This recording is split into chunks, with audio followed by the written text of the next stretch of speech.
Βγάζουμε στην ιστοσελίδα μας φέτος μια καινούργια εφαρμογή υπολογισμού μορίων.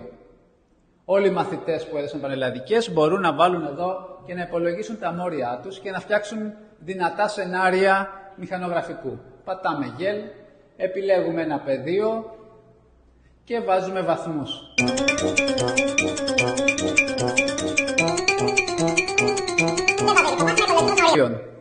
Βλέπετε εδώ βγάζει με ροζ γραμμή τις σχολές που δεν πιάνουμε την ΕΒΕ, πράσινη ταινία τις σχολές που μπορούμε να δώσουμε. Φαίνεται ο μέσος όρος, η ΕΒΕ, τα μόρια που έχουμε στη σχολή τη συγκεκριμένη, σε κάθε σχολή έχουμε πλέον διαφορετικά μόρια, και τις βάσεις των 2 τελευταίων χρόνων.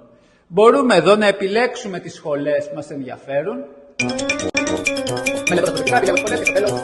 Πάρα πολλές σχολές, όπως βλέπετε στο δεύτερο πεδίο. Επόμενο και εκτύπωση μου δίνει ένα σενάριο μηχανογραφικό. Μεγάλο εργαλείο, αξιοποιήστε το.